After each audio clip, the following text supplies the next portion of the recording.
So for those of you who may not know a bit about IPA, we are a global research organization that specializes in building stronger evidence on what works and doesn't work for development issues.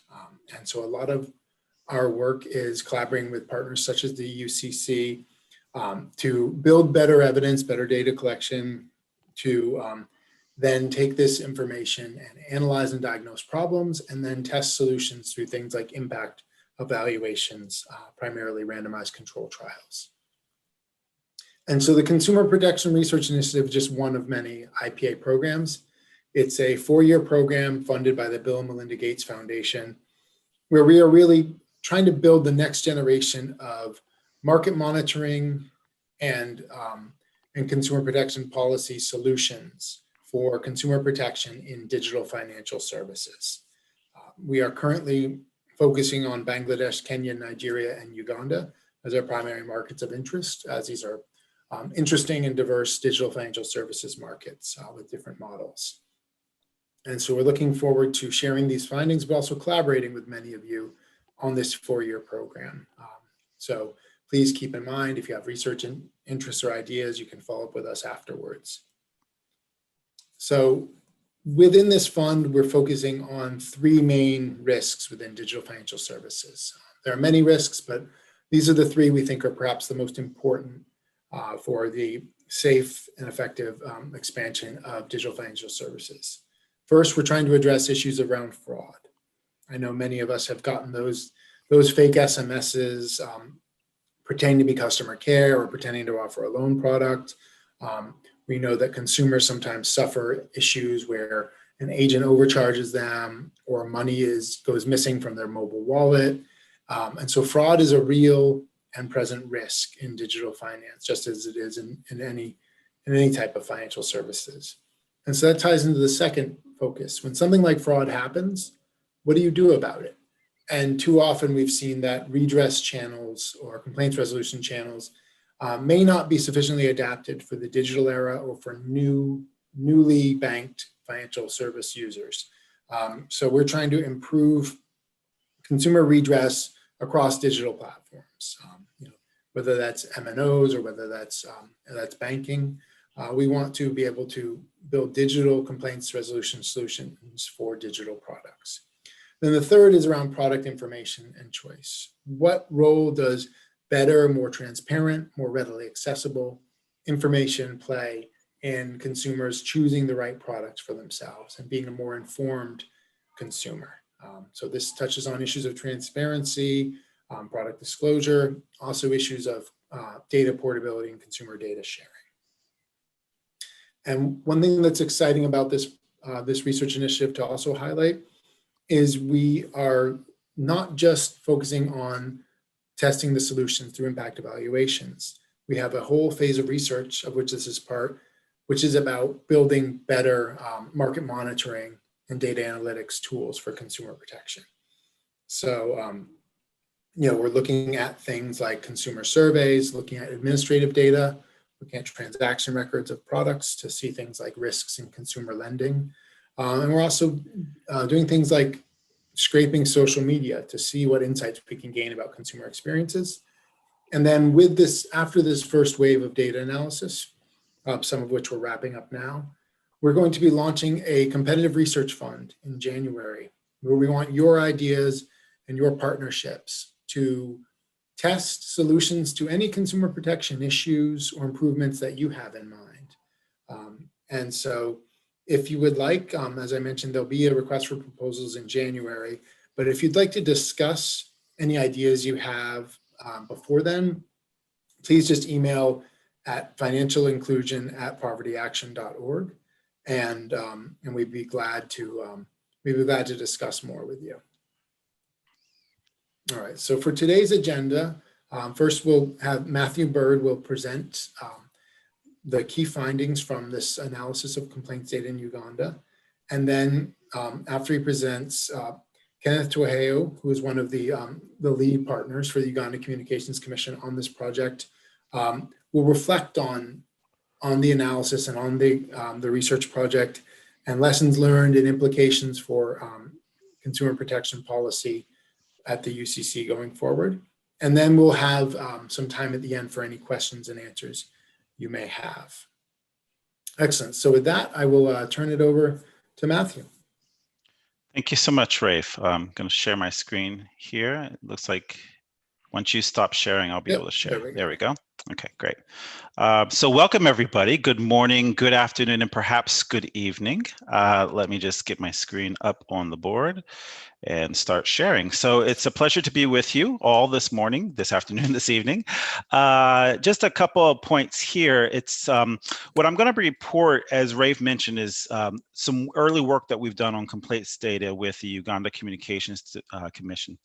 And I say lessons from Uganda, and it's lessons for whom, for what, and I think it's lessons for many people, for researchers, for practitioners, and really what we were doing here is kind of a diagnostic, as Rafe mentioned. There was a scoping that we were doing, but also there's a proof of concept with the idea of using kind of big data analysis, machine learning algorithms to see if there's potential in better leveraging complaints data for consumer protection. So what I'm going to present today, hopefully it'll leave you with more questions than answers. It'll inspire you to further explore these types of opportunities, both as researchers and as practitioners. I also want to recognize a colleague at University of Pacifico, my home university, who supported me in this analysis, Hugo Alatrista Salas, and also he's online today, Juan Diego, who is also online, who was also pivotal for our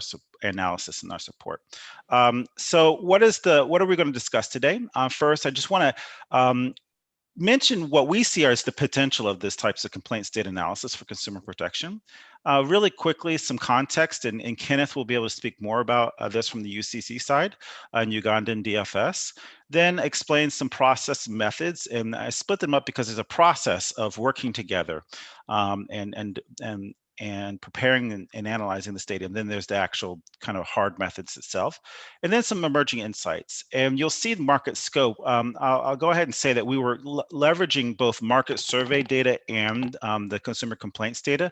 And I'll explain why we do that shortly to triangulate the market and better scope it. And then we get into more the consumer dates findings or some ahas that we have there. And then kind of next steps and key lessons. But I want to start first with a Menti with everybody. And if you're not familiar with this, all you've got to do is take out your mobile phone and take a picture, and a survey should pop up. Or if you don't have a mobile phone, just type in menti.com and write down that code, 8183254. You can use one of the two methods. The easiest may be the QR code if you have a phone for that. And I want you to answer two questions. There's two boxes for you to answer. Okay, the first one is, I just want you to think of the last time you thought about contacting customer care. It doesn't mean you necessarily did, but the last time you thought about it, that you had an issue, that you had a problem. Okay, and I want you to state in a word or phrase what was the issue. Okay, really short, a word or a short phrase. But in the second box, I want you to state whether you actually contacted customer care. And write yes or no for that second box. So first box, what area or domain you contacted or thought about contacting about. The second one is if you actually contacted them. I'm going to stop. So if we look here, and it's interesting to think about, right? To think about what were the reasons that what areas did you have issues with? Why did you have issues? And I want you to really think about what it takes as a consumer, right? Because if we noticed, usually the biggest answer or the most popular answer is the one in the middle. And the majority of time we're saying no, we don't contact customer care. Right? And we want to ask ourselves, what is the reason that we're not contacting customer care, right? Not necessarily all the time do we want to, right? But what are all these behavioral hurdles in the way, right, of you actually exercising voice as a consumer to seek better redress, right? And there's lots of answers. You can put them in the chat if you want, but there's lots of answers for this, right? And this is something that's very common. And I want to just kind of put ourselves into this space to understand that whenever we're looking at consumer complaints data, we're only looking at part of the consumer redress market, if you will. But there's the actual market and there's the potential market. And so I want you to think about, what does it take to actually improve that market, to improve redress mechanisms, right? What does it take as an individual to actually do it? What are the mechanisms that are needed?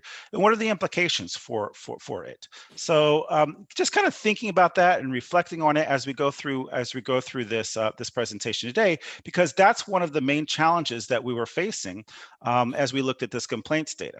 Okay. Now, given that, what we do know is that we know there's a lot of rich data in there, right? It's an accessible source of consumer insights. It's not the whole picture, and this is important to keep in mind, as we saw in the Minty, but it's part of a very important picture. Right? It's of use both to MNOs and to regulators. For MNOs, who actually have even more access to data than regulators, it's a tremendous gold mine of operational data to understand consumer issues, products, customer care, to improve their services, to improve their competitiveness, right? For regulators, it's observational data, right? They have the potential to monitor real-time issues and events. I'll show you something shortly about detecting hotspots. You can track the real-time development of issues in the DFS ecosystem. If there's an issue of fraud, or if there's an issue of a network outage, you can actually get into that more granular understanding of where it's happening and why it's happening. And there's certain interventions that you could do as a regulator. And then finally, it gives us a data evidence or administrative database for testing and evaluating policy interventions. So there's a lot of potential here. And what we did was we worked with UCC to coordinate the reception of MNO complaint databases. And they're interested in monitoring the market and identifying areas of improvement, right? And it's important to keep in mind, for those not familiar, that the digital financial services market in Uganda is pretty concentrated. 2 firms account for 95% of the market. If you add a third firm, it's 99% of the market. And so that's both great for complaints, because we know it's all kind of consolidated, but also it can create interesting regulatory issues and consumer competition. In that sense. But it's difficult, even though it's difficult to scope and diagnose, right? Simple questions we were seeking to ask: who makes complaints? What do they complain about? And when and how do they complain, right? And if people are having issues, they don't even always complain through these redress mechanisms. As Rafe mentioned, sometimes it's social media. And our goal was to lay the groundwork for kind of immediate actions and evidence-based policy experiments with the UCC. And Rafe mentioned that, and hopefully we'll be doing that in 2021. So how do we approach this? As you saw in the Minty, just looking at complaints doesn't give you everything. Okay, so we combine this with a survey, and we kind of compare it. You may have heard a version of this, of the parable of blind men and the elephant, or people in a room, locked in a room with flashlights, right? You can't see with this big object in the middle of the room, but so you feel for it. And sometimes you feel part of it, you think it's one thing, and the other person feels another part of it, they think it's another thing. It's kind of like that with looking at just the consumer complaints area, or redress area. So what we did was we looked at the complaints database, but understood that, right? And anonymized complaints, and there's a lot of variation that I'll discuss with the providers. But also we did a random digit dial phone survey, and that was our attempt to kind of circumscribe this universe, right? And our goal was to triangulate our data to understand what is this elephant of consumer complaints and redress that there is in Uganda. There's a third piece that I didn't work on, but PA is working on. It's a part of this because there are complaints that go through it. It was the previous consumer protection webinar, which I highly recommend, which looked at complaints and redress through social media. And that's another part of the elephant, right? But we won't be looking at that. We're missing its trunk today, or we're missing its tail today, if you will. So what did the data look like? We worked with UCC, and they worked with the MNO providers, mobile network operators, and they gave us data from January 2019 to August 2020. And as you can see, there are lots of, share with this is just the reality of working on a project like this. There are lots of backs and forths. Okay, in terms of the months submitted, we almost got all of them from a couple of the providers, or actually all 3 of the providers. We did pretty good there. Another provider, we didn't quite get as many, but that's okay, because we got practically the entire market. But if you look at it, you look at kind of how many customer care logs were in these databases. There's nearly 4 million. Right? The average complaints per month, as you can see the variation. And some of these, you'll start to see the variation here. Some of them were different aspects of a database, right? So some of them were customer complaints and inquiries, right? As you can see, we suspect that's what's happening with one provider, whereas another has a filter for particularly customer complaints. Right, and you see also that they have different ways of categorizing their channels. They all had different ways of categorizing their complaints. So one of the main challenges that we had was, how do you standardize this data? How do you put it all together to make it analyzable? Right? You can even see that the template that the MNOs were using were evolving themselves as they were giving us these Excels, right? And each Excel maybe had on average 10 to 15, 12 to 18 columns or categories, but they weren't, for us, we couldn't compare across MNOs. Sometimes you couldn't quite compare across months because sometimes things were changing, but also have to admit, we were also making requests because we were working with the MNOs themselves to try to standardize the templates and receive other types of information that would make the analysis more fruitful. So what was the process we used?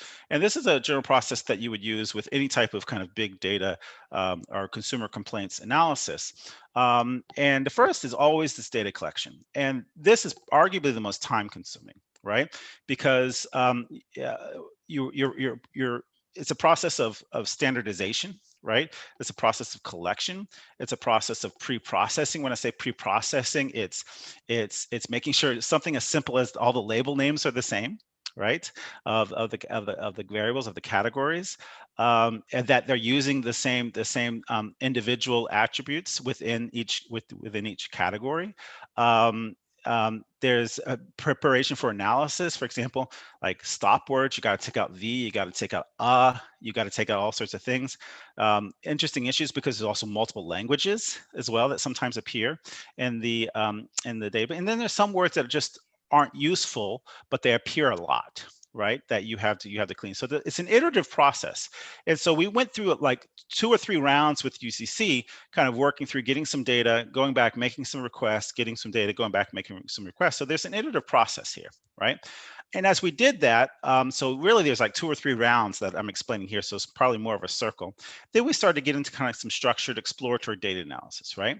What were some first contact resolution rates, the top categories, subcategories, and basic statistics, which I'll share. But then we started getting to some sexier stuff, if you will, some stuff that was more fun, which unstructured data. So there was a particular category in a couple of the MNOs where they had kind of a free text, right? Where they allowed them to describe in like a Twitter-like description, right? Short description of what the complaint was about.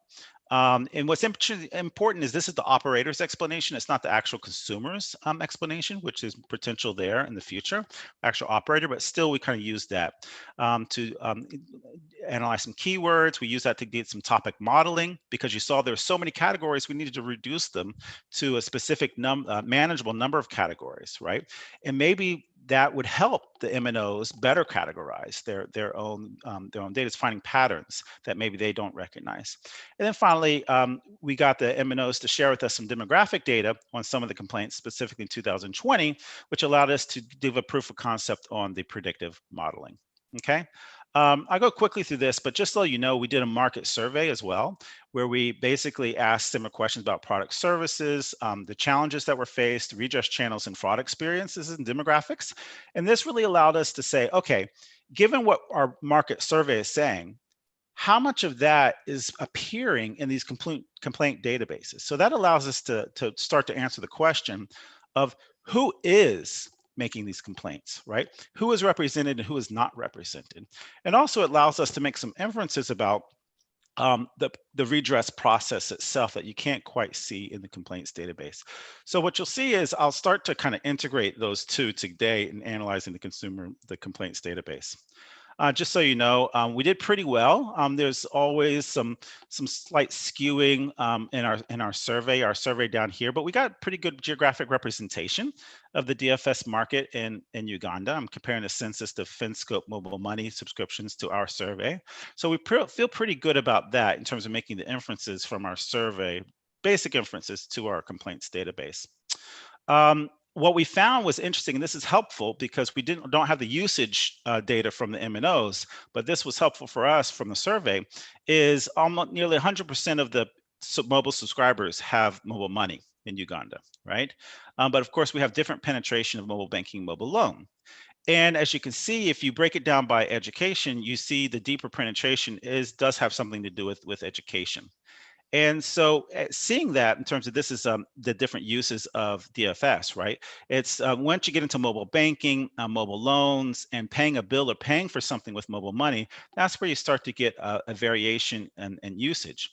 And this is important because this will change the types of challenges that are being reported, right? So if you look here, this is from our survey as well.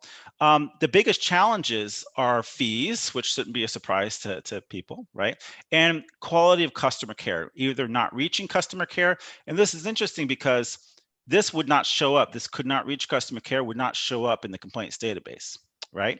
But there is the poor quality of care is cited. And then there's some other kind of more technical issues of incorrectly sent money, right? But what you'll also notice is the nature of the challenges differ by product or service. And we also know, as I've shown, that there's maybe some kind of education, and I didn't show it here, but there's also some gender differences in the penetration and use of these other products and services, which when we look at the complaints database will give us a sense of, okay, when we're looking at a certain type of complaint, probably where is that coming from? Right? With some of the demographic data, we can begin to answer those questions as well. So my point here is there's a segmentation that we can start to look at, okay? So I want to show you here, this is kind of a redress channel, if you will, or process or flow. And this is pretty fascinating because when you look at it, we ask people, what is the biggest issue? This will give us a sense of the market. What's the biggest issue that you've had as a consumer, right? With DFS. And if you look here, 89% of the people had this issue in the past 12 months. Maybe this had to do with COVID, maybe not. We don't know because we don't have anything to compare it against, but we know that 89% of the people had this issue in the past 12 months, right? And almost all of them in the past 2 years, right? And a lot of this resulted in loss of money, correct?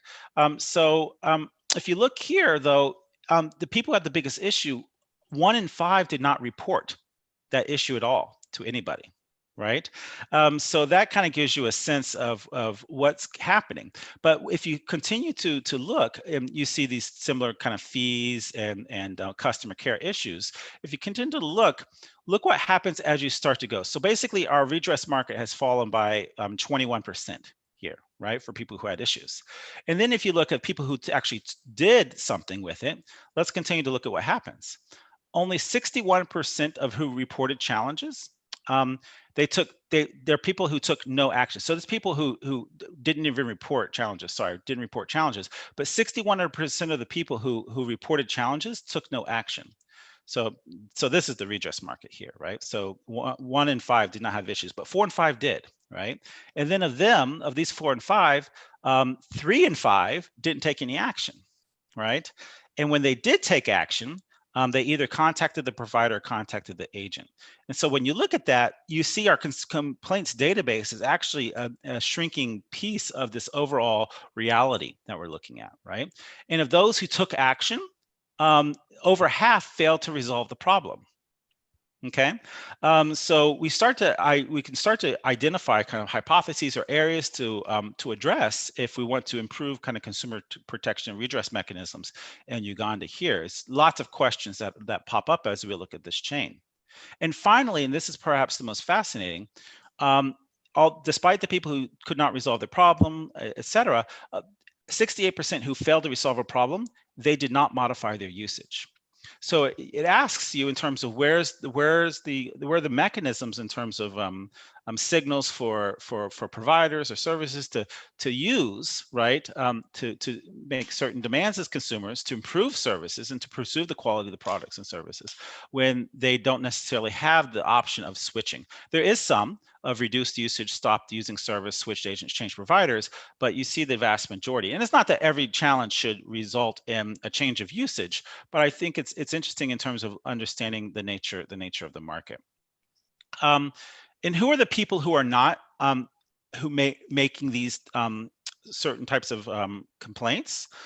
We find that actually it's more primary, people with primary education, so lower the education, and also women, right? So we start to understand where some challenges are coming in. So why not women? What would be needed there? Why not primary educate? What would be needed there? To be fair, it may not just be a knowledge issue, awareness issue. It may be a usage issue, because we know that people who are secondary, tertiary education are also using more deeply the services. So maybe they have more reasons to make complaints because they're using the services more.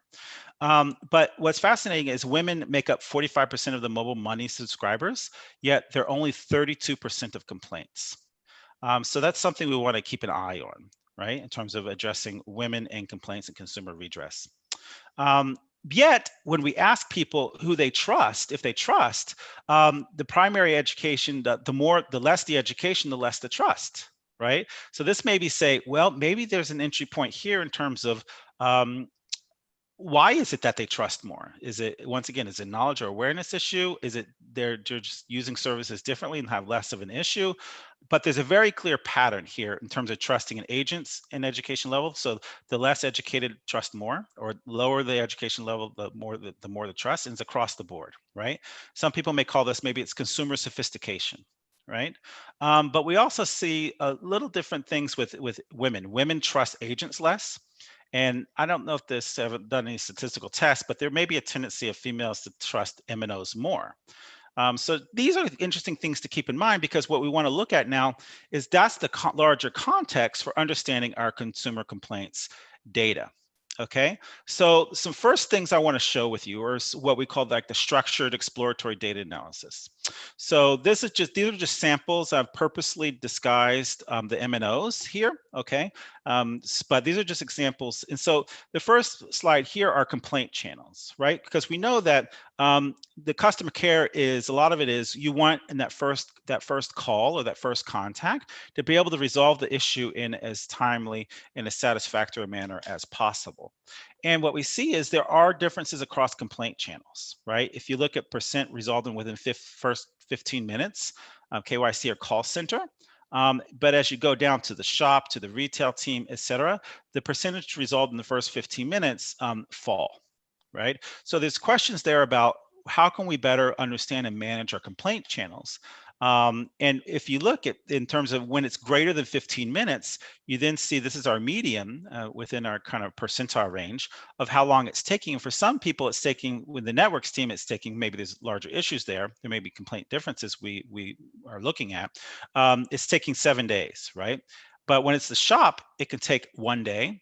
Call center, sometimes when it's not solved in the first 15 minutes, can take almost a day, right? The know your customer team can take almost a day, right? Credit and collection, which is an important issue.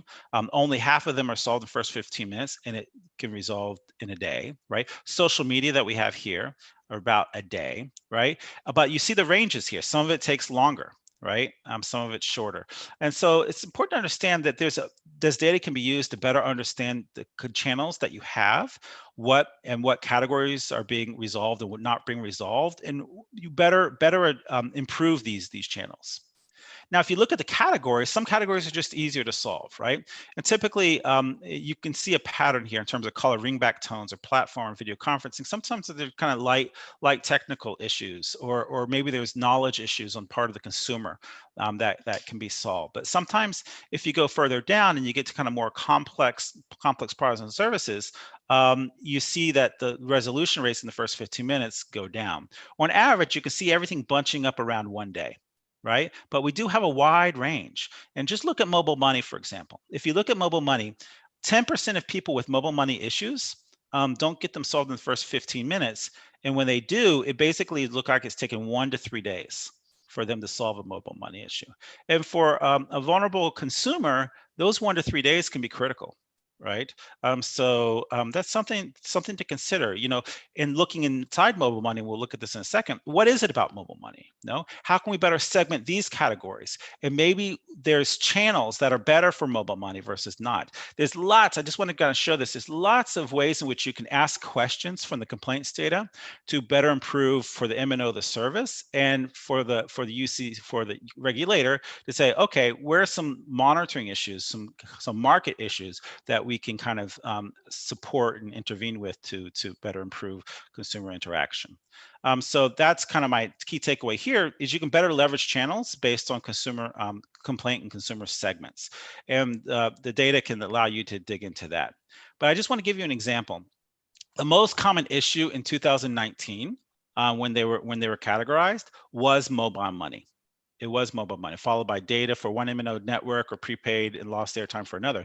But the fact that mobile money is the #1 issue of complaint should raise a lot of questions, right? And especially when it's about the finances, especially going in 2020, knowing that the challenges we're all facing. But what's interesting is not all MNOs, and this is something critical for a regulator, have the same mobile money issues. Right? There's one particular MNO that has less technical issues. They have more product related issues. And the other two have more kind of technical related issues, resetting a PIN, right? So what the intervention or prevention mechanism that MNO could use here in the first or third is quite different from what a second one would make. Now, I want to be fair with this MNO. We're still working on how they're categorizing the data. There may be ways in which they're categorizing technically other issues, right, in another category. This is their own categorization. And so that's something to keep in mind. And that's part of the challenge of continued standardization. But it does appear that there's different types of issues that one can wants to keep an eye on regarding product issues or technical issues themselves. So there's an opportunity here, for example, for UCC to diagnose and encourage MNOs to strengthen their mobile money products and services and outreach. Also, I just want to now get into, like, I was already looking at complaint data, but something that starts to really pop out at you. We saw that women from the survey were less likely to file a complaint, right? But then we want to say, okay, even when women are filing complaints, okay, are they different? Are they the same? What's going on? Because we know 45% of women are mobile money subscribers or have mobile money accounts, and 32%, only 32% of women are in the complaints databases. And that's for all of the MNOs. And if you look at the actual categories here, this is female and this is male, visually, it doesn't look like there's that much a difference, right? You know, not going to get into the details of statistical comparison, but just looking at it, it doesn't look like that much difference. And there it doesn't appear to be, right? But if you look at the, this is just an example from an MNO, but if you look at the resolution times, this is across MNOs, they all have faster contact resolution times, FCRs, for women. And if you notice, women said that they had kind of more trust of MNOs. So there's a question here. Are women, when they are being, there are redress with women, are they being treated better? Or are women less demanding when they're calling into the center?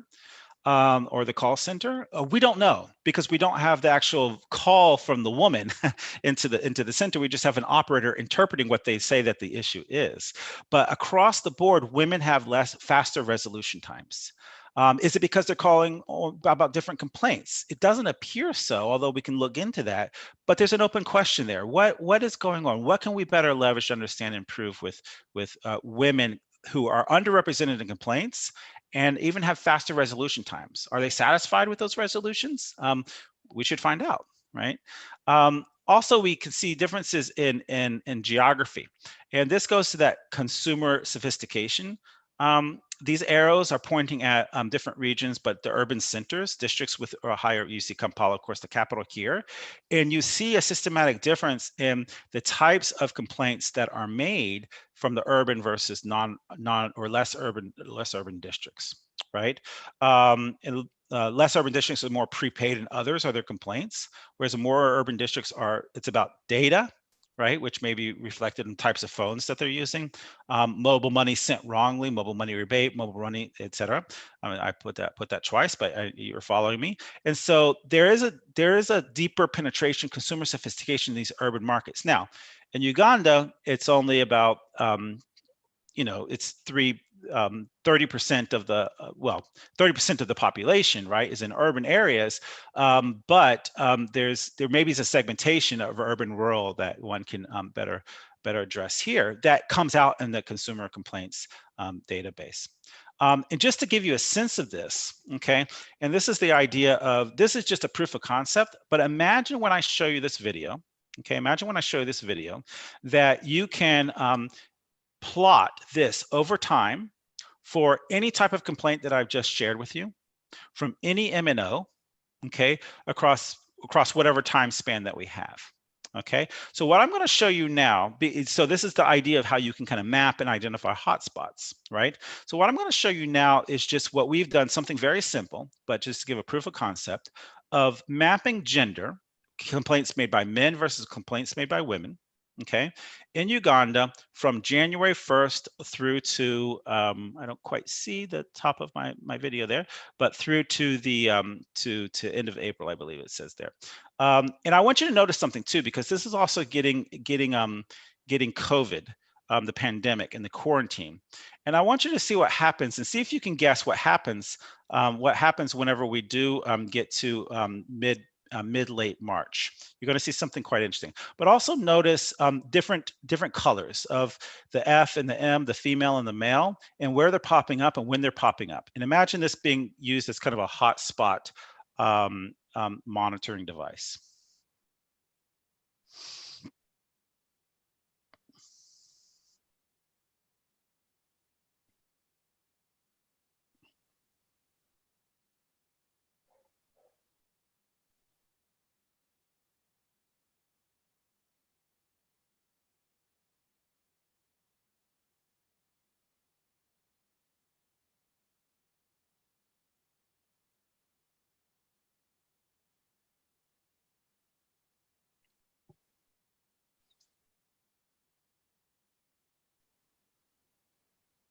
Okay, did you see that? So I'd be curious. I'm gonna I want to get out of the full screen mode here. Let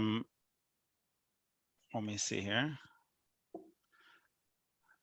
Yeah, I can't get out of it, but I'm just curious. I type in the chat. I can't read them. Yeah, I'm going to read it right here. I want to read the chats here because I want to hear from you what you saw. If you noticed anything interesting in the video as it came through. Did anyone notice what happened about halfway or 2/3 of the way through the video?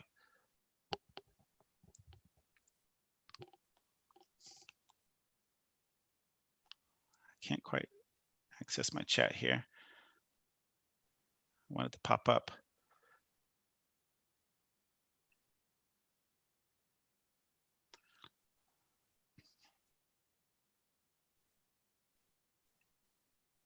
Yeah, there we go. Less complaints, exactly, Filippo. Less complaints. And why do you think that there were less complaints? Any hypotheses about, because you would think that there's going to be so many issues with COVID. Why do you think there are less complaints, Filippo? Just kind of chat that in. What do you think?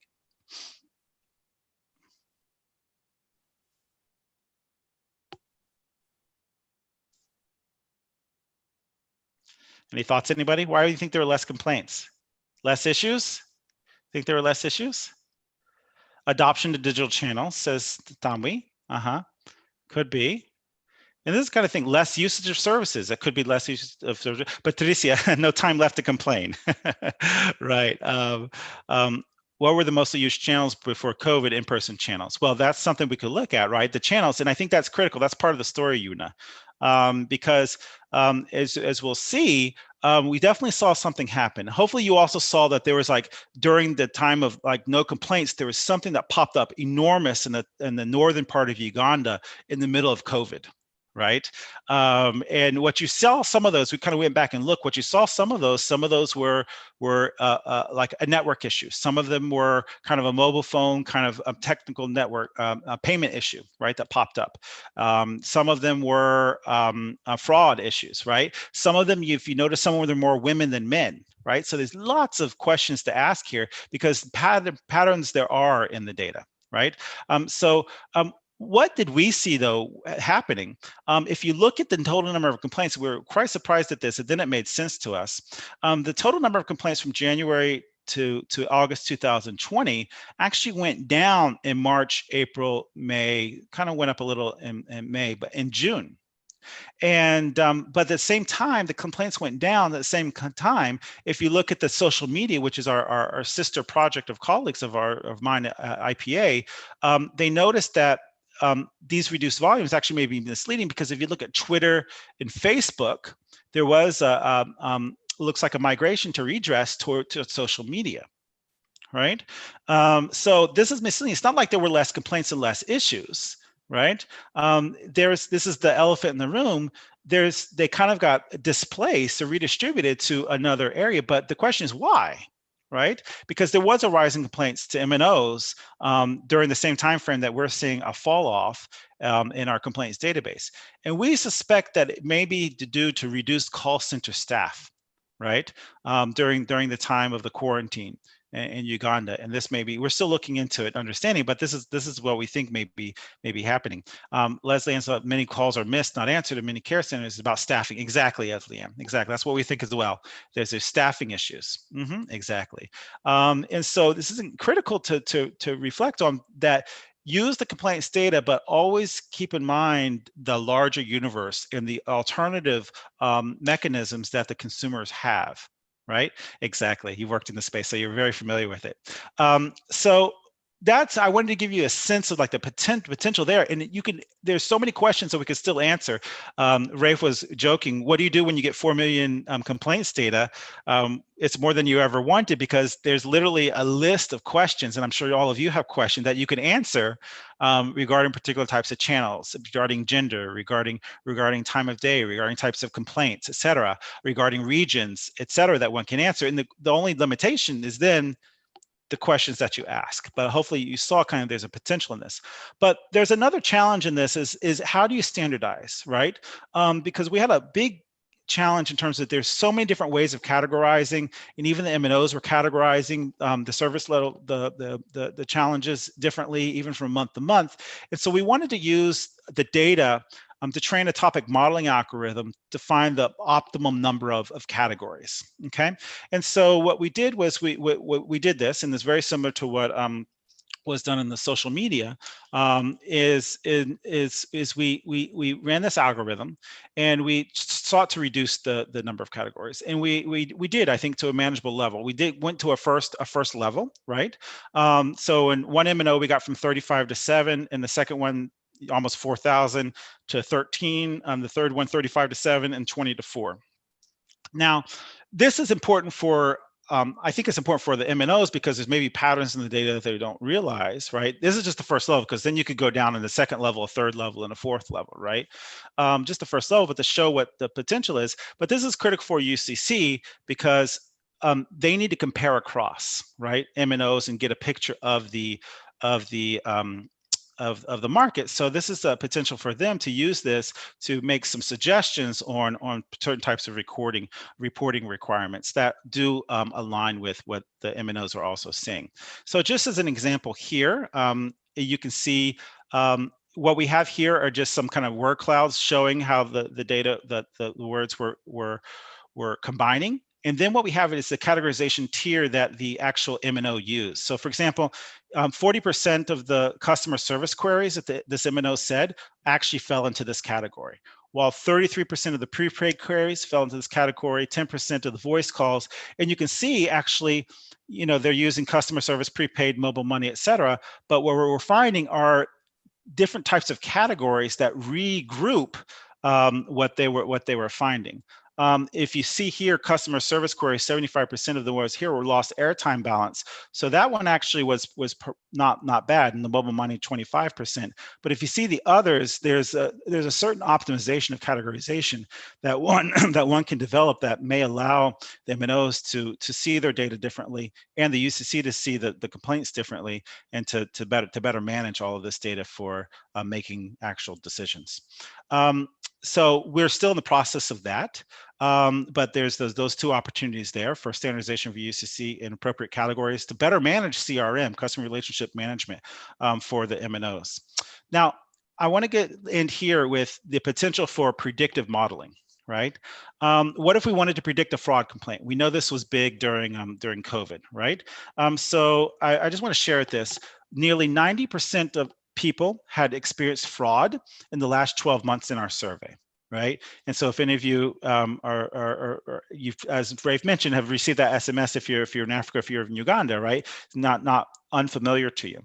And especially during the pandemic, consumers are susceptible. 75% of our respondents report making less income. 30% reported loan payment issues. So people are susceptible to certain types of scams, especially when they're under financial stress, right? And half the people reported receiving a COVID-19 specific related fraud or scam call during in the previous 3 months. Okay, and of them, half of these scams claim to be the MNO. So there's a tremendous reputational issue and challenge for the MNOs themselves, and a quarter of them didn't identify themselves. So what could we do with this? If we could actually better model when we expect fraud to come and by who and who's susceptible, et cetera, you could actually take preventive efforts to mitigate it, to get in front of it, to try to eliminate the fraud threat. You can, like an Amber Alert, identified earlier. You can actually customize responses to the complaints because you know the likelihood that it's coming and it's about this particular issue. So there's certain protocols that can be developed. And also what Leslie Ann's saying is, you could actually start to leverage or flex customer care resources if you start to see or anticipate certain types of issues. So just to give you a sense of, this was what we look like in the data, right? So total number of complaints is fraud related from January to February, March. They actually went down for one MNO. Right? But we know in social media that's not the case, right? So this may be a reporting issue with one of the MNOs. We're not quite sure. But the other MNO, we actually do see an increase. And this is an increase of the percentage of overall complaints that are fraud complaints. So we definitely see in this other MNO an increase in the percentage of total complaints that are fraud complaints.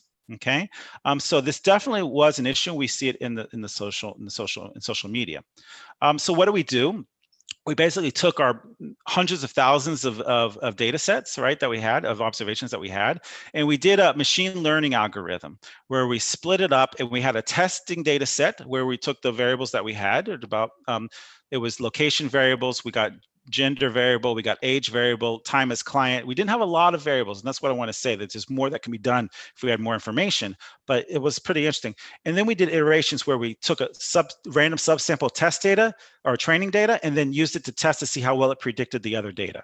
And then we did a second iteration, a third iteration, a fourth iteration. We did this 10 times of splitting randomly the data into a training data set and testing data set, and then training the algorithm to optimize its prediction of particular types of complaints. This is what I'm going to show you for fraud, but we did this for mobile money, we did this for data related issues, and they all, despite the limited amount of data in terms of the richness of the data, right, in terms of demographic data or usage data or financial history data, which we didn't have, there was some predictive elements here, right? So for this first MNO, we actually got 96% precision in the machine algorithm, which was quite surprising. But what did we learn? What we learned was, in terms of, we had the hour of the call, the month of the call, the length of time as a client, the number of the day and the month, the gender of the woman, and the location where their SIM was registered. And what we found is that if you were a female client who was a new MNO client for this MNO from Kampala, who calls late in the day in early January, right? It's a pretty good probability that that person is calling about fraud, right? But it's something quite different that we found and we were able to predict this quite accurately. And it's quite different for the for the second MNO, which were calls made earlier in the day, right? If you're older, right, longer time as an established client. If you're calling from Kampala, which is interesting, we both have from Kampala, right? From Kampala earlier in the month, right? Earlier in the day, earlier in the month, but in one of these middle months. So basically, what this is capturing is the April, May, right, of the pandemic. They're probably you're probably calling about fraud, right?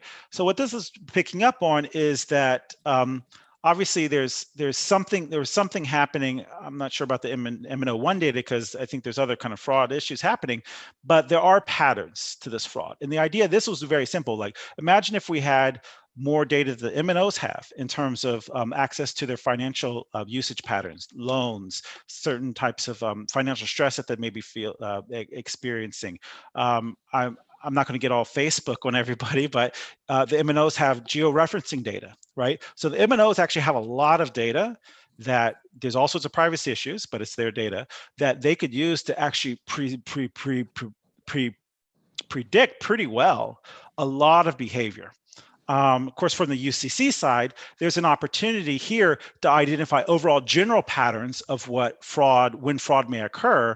And you could use that in general, right? Make some general inferences to develop kind of just some kind of neat little mapping data of the same results, but to basically to be able to kind of make preventive efforts, right? Maybe it's about an education issue.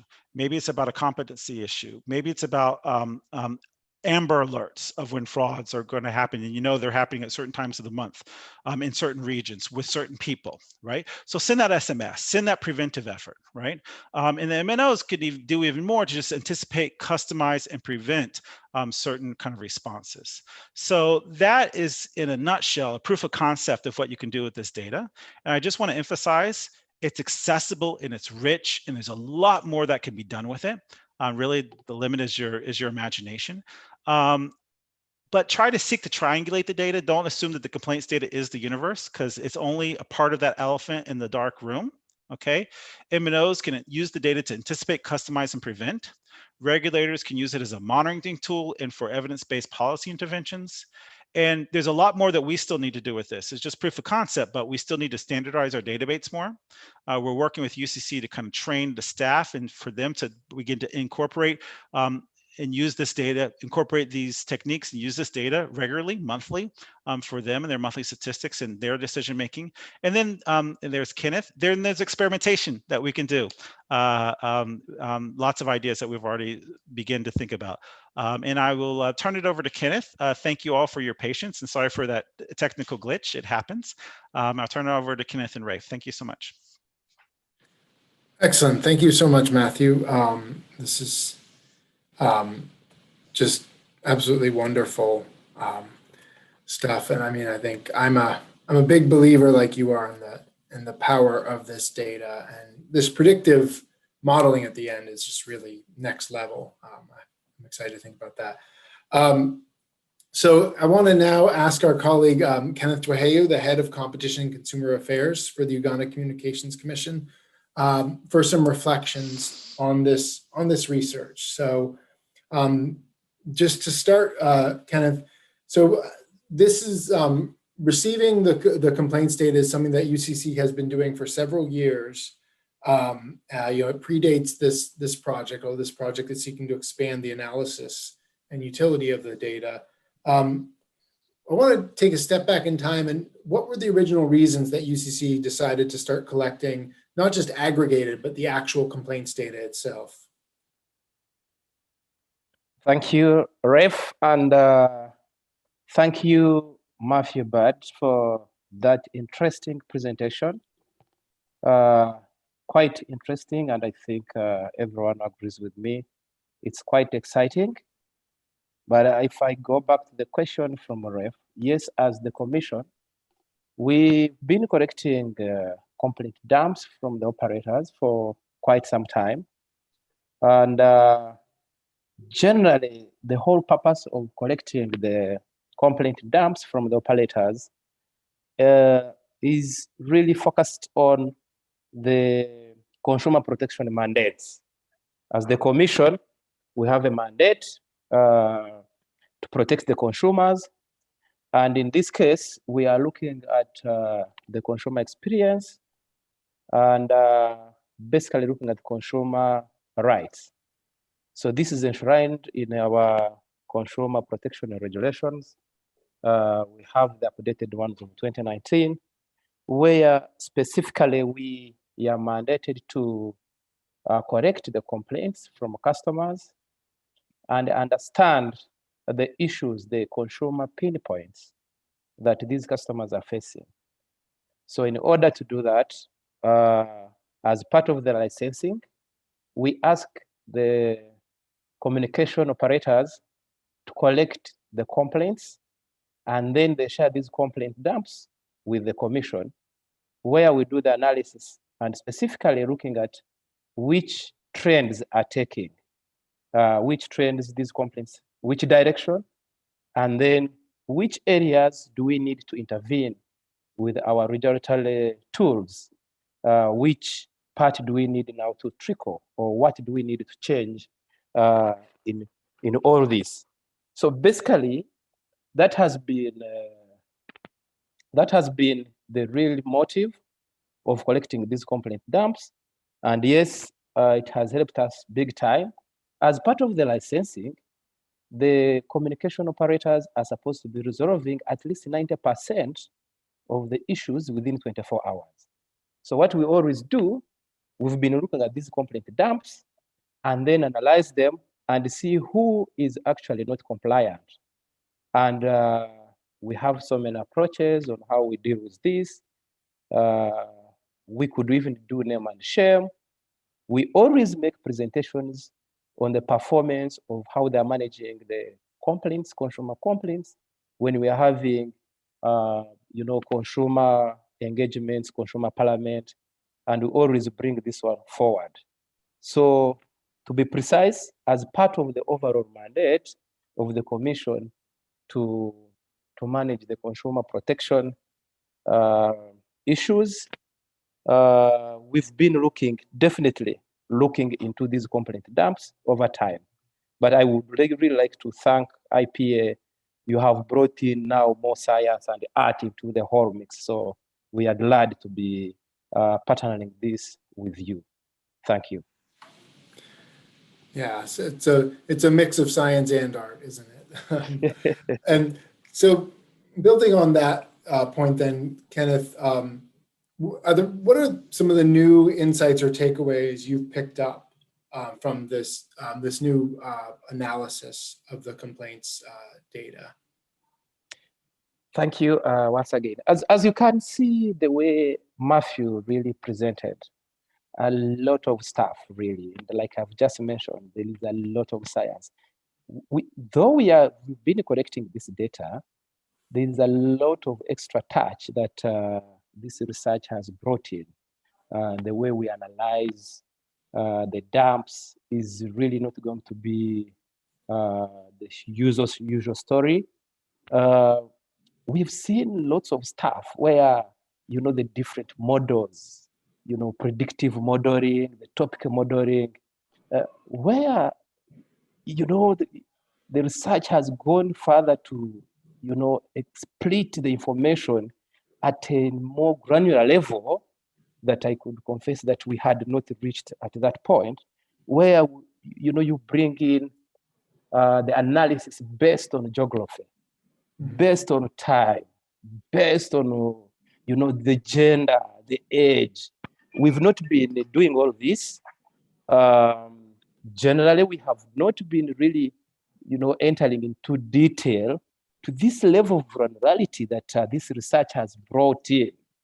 And that's a very, very big learning.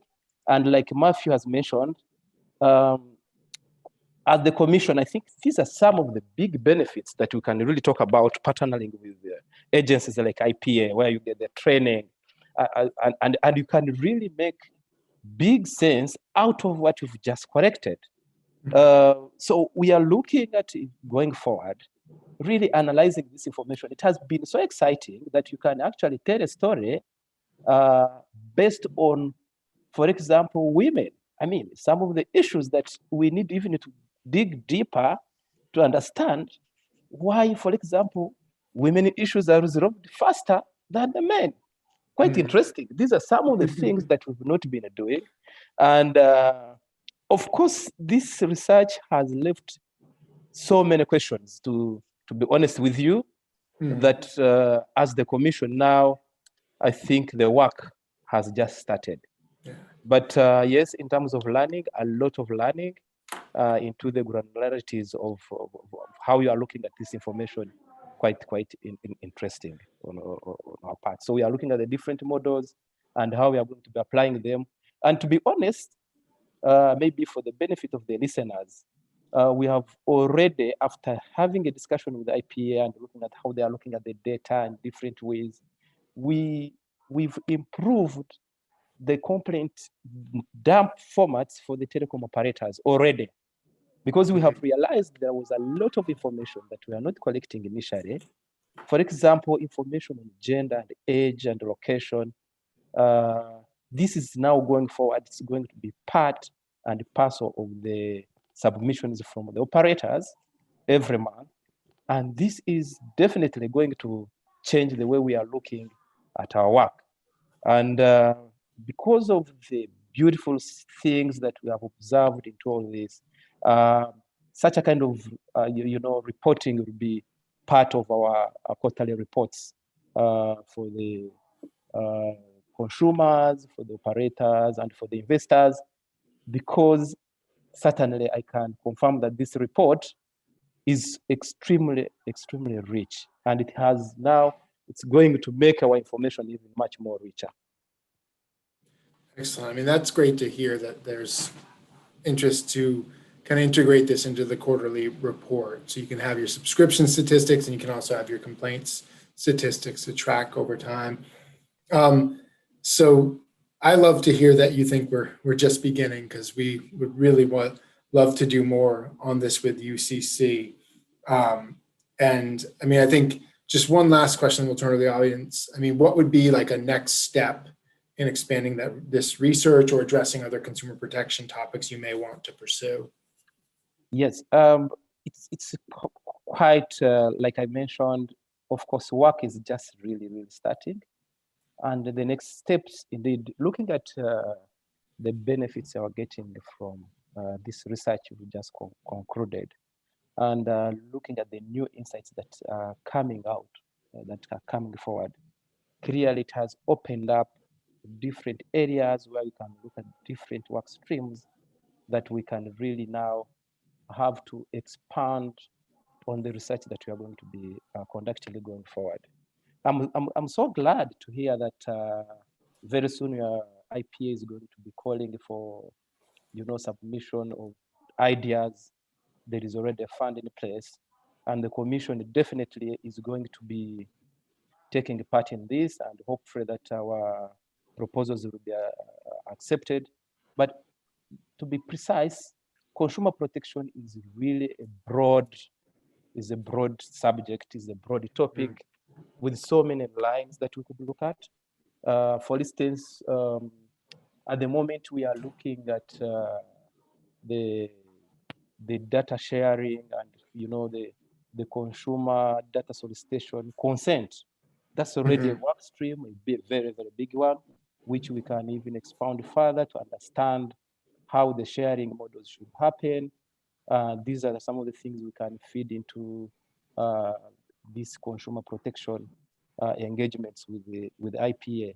But just looking at what Matthew Bird has just presented alone, you could clearly see that you can really learn lots of stuff. For example, like I've just mentioned, it's now tickling my mind why issues of women are resolved before the issues of men. Is it that the respondents, the other side, are hearing the voice and understand, and then they want to relate with the women much more than the men? The men may be certainly rude when they are registering their complaints, and therefore there is a kind of, friction in terms of how these issues are handled. Lots of stuff out there that we can really expound on. But not only that, look at, for example, the channels that Matthew Bade has just explained. That's already an area that you can, go further to understand which channel. We've been focusing mainly on the call centers and, looking at the shops, the walk-in. But now, while the complaints were reducing in the contact centers, they were actually instead increasing on the OTT platforms. So that's already another area that can be another study, complete full study to understand and how we can improve the reporting channels in the entire ecosystem. So, like I've just mentioned, I think work has just started. This study has opened up our eyes. A lot can certainly be done in this information that we've been collecting over a period of time. So the beginning is now. So I believe we are going to do a lot of work. Excellent. We'd love to hear that. And the beginning is now for the project. The end is near for the webinar.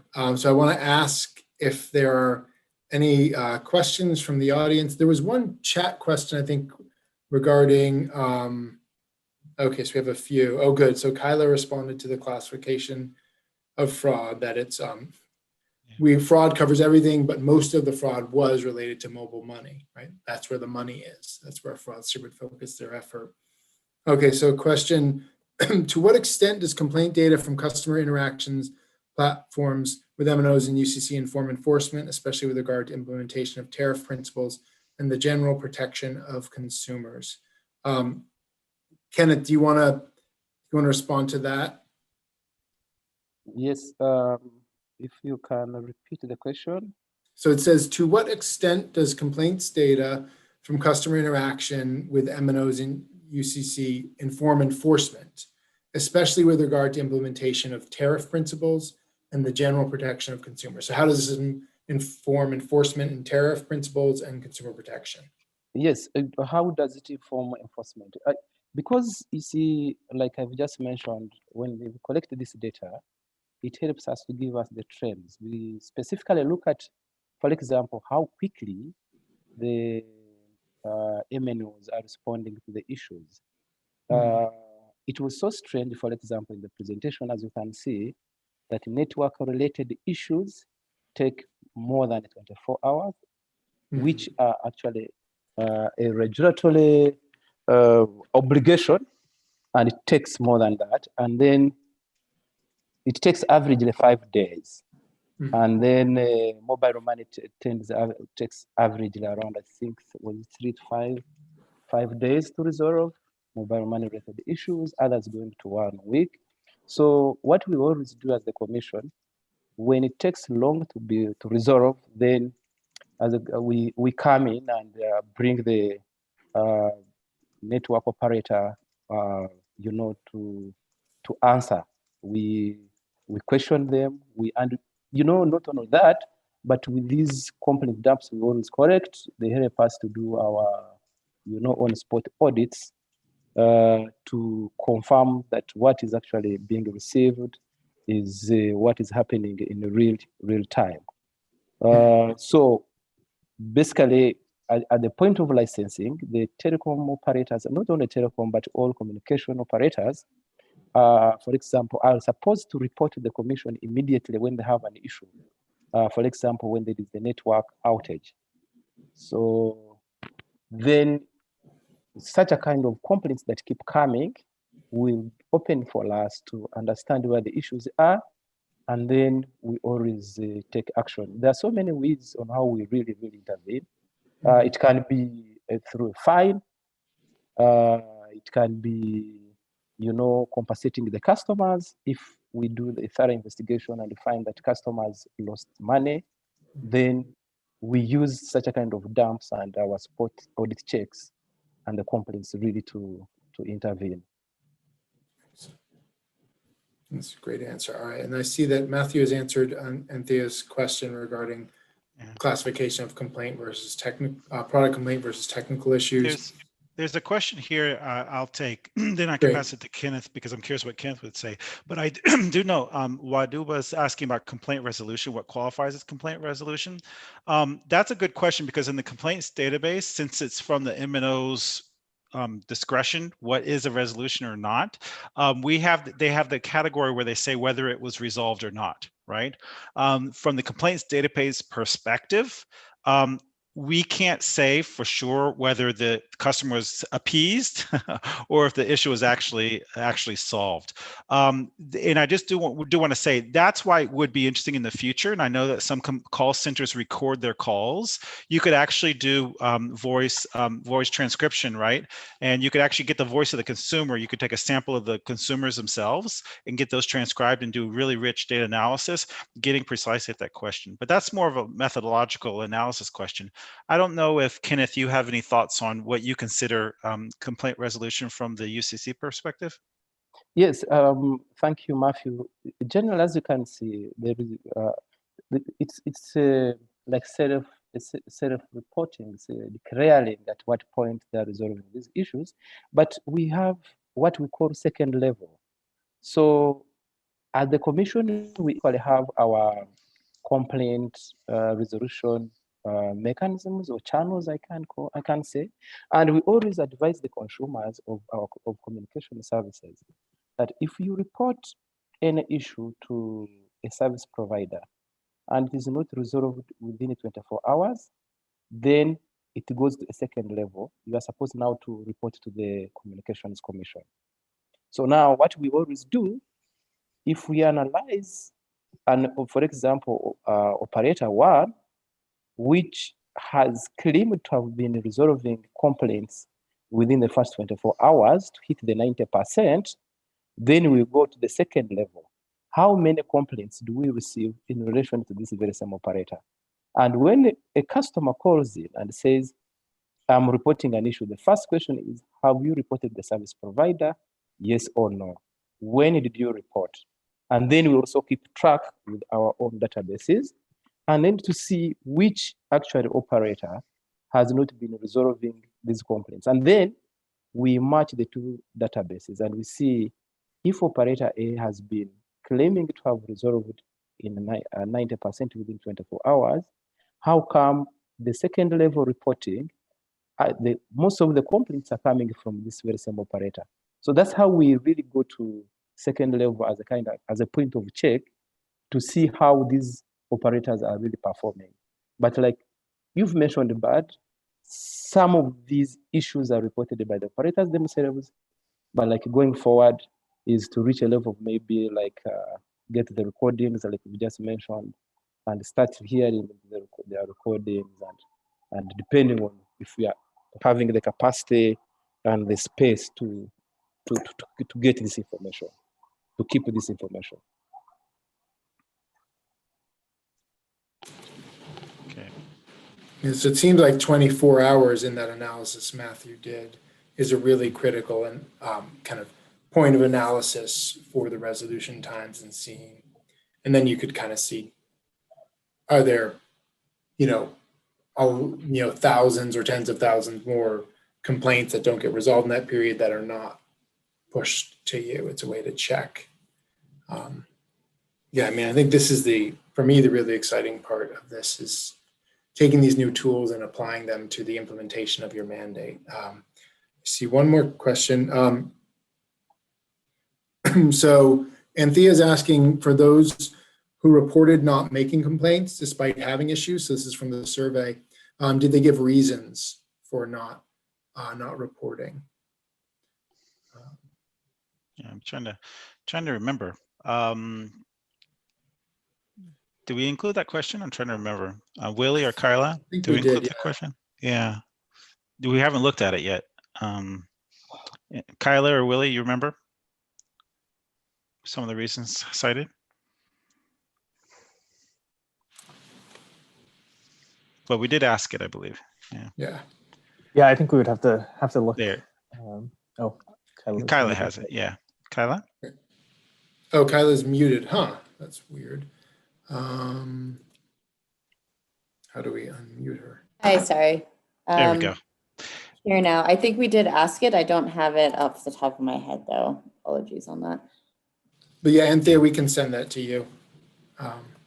Not a problem at all. We'll send you that that data. And I think this is like Matthew said, this is about a package, right? We've got this complaints data, we have consumer survey data, and then we have social media data. And all three of these help to kind of validate and challenge each other and give you a true picture. And what I love is, we did the survey by phone with the UCC colleagues, and so it was relatively easier to implement than an in-person survey. It has sampling challenges, of course. And then the complaints data and social media data, that data is there. And so all the sweat of Matthew and the team the past few months to build these solutions and tools, now you can let them run every month. I'm sure there's tweaking but it's like, this is a package that I think can give you a lot of insights for a relatively low effort in the long term once it's built and running, which is where we want to go with UCC to build up the consumer affairs team's capacity to run this data themselves. Mm-hmm. Okay. All right. Okay, well, are there any other questions from the audience? I don't see them. I know we're getting to the hour-and-a-half mark. And so I just wanted to thank all of you and Matthew and Kenneth and the broader IPA and UCC teams. I think this is just wonderful example of really, really rich research that's done in a practical manner to address consumer protection issues and deepen our understanding. And I do look forward, like Kenneth, to what 2021 will bring us in the next phase of this journey. So yeah, thank you all for that. Yeah. And just to let you know that, yeah, sorry, Matthew. No, before you close, I just wanted to ask, I can't take the teacher hat off. I'm a teacher. So I just wanted to ask, because we have the people in line, and I'm curious because you're always like, what are people receiving? What are they? It's like, what is this universe out there? Could people just type in the most interesting finding or insight that you had today? Because I'd really be curious about what was it that resonated with you? Could you just type something, the gender thing, or I don't know, use of complaints. I don't know what it is, whatever it is for all of you. Could you type that in? I'd be very interested in understanding what's resonating with people as we move forward with this research. So I'll let them type that in. Go ahead. Sorry to interrupt, Rafe, but I was curious. No, that's a great idea. Where is I minimized the chat somehow. There we go. Yeah, and so here, let me type in mine. I think perhaps the most interesting thing for me was rural urban split. Predicting emerging issues. Excellent. Yeah, I mean, that is fascinating stuff. So, all right, well, I'll put this down as people type, but I want to highlight that. So the next in our series, this is the second of our consumer protection practitioner forums. And in December, quite soon, 3 weeks, we will have a discussion around big data and ethics. And so this will be led by Kathy O'Neill. She's the author of Weapons of Math Destruction, which I imagine some of you are familiar with. It's a really great book about algorithmic bias and how we address that and allow and prevent that from creating things like systemic discrimination of minorities or people of different genders. And I think this is quite important for technology, right? So, the communications channels UCC overseas have now become marketplaces full of all kinds of digital data. And so how do we safely and securely design a system that will benefit people, but while respecting their rights as consumers and as individuals? So please, the registration link is here. And make sure to sign up. And if you've agreed to be receiving future communications from us, you'll get an automatic invite probably in the next hour or two to that event. And one last plug, if people have ideas they want to pitch for the Consumer Protection Research Fund in January, please do let us know. We would love to discuss with you, and we can connect you with researchers or practitioners as needed. All right, and so Matthew, do you want to go through the chats or? Oh, no, I just found it interesting. People were saying the rural-urban split, there's predictive modeling, which is so much more that can be done there. The education level influence, and I found that fascinating too. I think there's an open question there of, is it people that just have different usage, or they're not aware, or maybe they are aware? We don't want to have a deficiency model, right? Maybe there's just different issues that they're dealing with. And then the consumer gaps, and there's still much more to understand in the mitigation. So thank you. Thank you, everyone. Thank you. Excellent. Thank you so much, Matthew. Thank you, Kenneth. And yeah, we look forward to seeing you all on December 9th.